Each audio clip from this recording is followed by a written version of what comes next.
Olá, meus queridos, tudo bem? Salve! Aqui quem fala é o professor Elias Santana, professor de língua portuguesa, e sejam muito bem-vindos a mais um vídeo da série Português para Brasileiros. É aqui que você conhece muito mais sobre a nossa querida e amada língua portuguesa.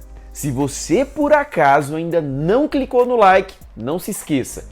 Clique no joinha, clique no gostei, clique no curtir. Não se esqueça também de deixar o seu comentário aqui embaixo, de me falar o que você está achando do Português para Brasileiros. Inscreva-se no canal e ative as notificações. Legal?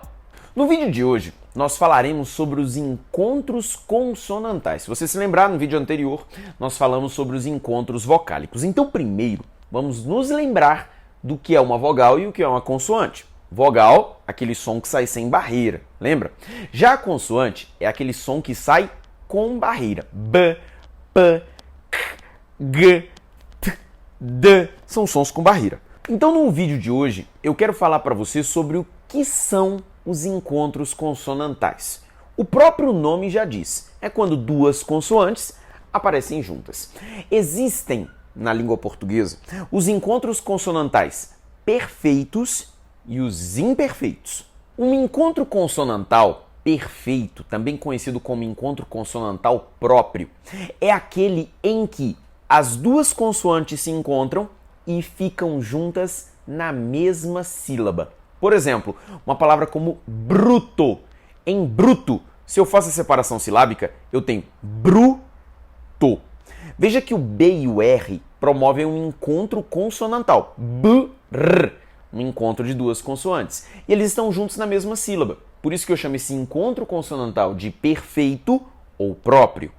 O mesmo ocorre, por exemplo, numa palavra como glória. Em glória, eu tenho glória. Veja que o G e o L, eles ficam juntos na mesma sílaba. Portanto, é um encontro consonantal perfeito ou próprio. Nós também temos os encontros consonantais tidos como imperfeitos ou impróprios. É quando eu tenho duas consoantes que se encontram na palavra, mas que estão em sílabas diferentes. Por exemplo, uma palavra como ritmo. Em ritmo, eu tenho ritmo. Então veja que eu tenho o T e o M se encontrando na palavra, mas na separação silábica, essas duas consoantes se separam. Ritmo. O mesmo acontece, por exemplo, em uma palavra como afta. Em afta, eu tenho afta. Então veja que eu tenho um encontro das duas consoantes, do F e do T, só que na separação silábica essas duas consoantes se separam. É por isso que, nesse caso, eu tenho um encontro consonantal imperfeito ou impróprio. Quando nós falamos dos encontros consonantais, inevitavelmente precisamos falar de um assunto muito importante.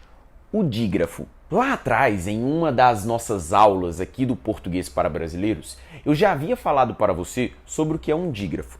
O dígrafo ocorre quando eu tenho letras juntas que produzem um único som. Duas letras que produzem um único fonema. Nessa esfera de raciocínio, nós temos os dígrafos consonantais, que são dígrafos, ou seja, duas letras que formam um único som, só que esse som é consonantal. Por exemplo, LH, NH, abelha, rainha. O LH e o NH são exemplos de dígrafos consonantais. Podemos também citar como exemplo de dígrafo consonantal o RR e o SS. Por exemplo, em carro, possível, eu tenho dois R's, dois S's, só que eles produzem um único fonema. Também é um caso de dígrafo consonantal. Outro exemplo de dígrafo consonantal é o GU e o QU. Guerra, quero. Por que eles são tidos, Elias, como dígrafos consonantais? Porque o GU faz o som de G, guerra. O som é de uma consoante. QU, quero, o som é de K. Então eu tenho um som também consonantal. Outro caso clássico de dígrafo consonantal é o SC, por exemplo, em nascer. Veja que, apesar de em algumas regiões do país, você observar algumas pessoas falarem nascer, esse não é o padrão, porque é um dígrafo. Então seria só nascer. Duas consoantes juntas, mas que formam um único fonema. Dessa forma, então, meus amigos, eu te expliquei o que é um encontro consonantal e o que é um dígrafo, partindo da ideia de consoantes. E chegamos ao final de mais um vídeo do nosso programa Português para Brasileiros. Não se esqueça de deixar o seu like, o seu joinha, o seu gostei, o seu curtir, ativar as notificações e se inscrever aqui no meu canal. Tchau, tchau!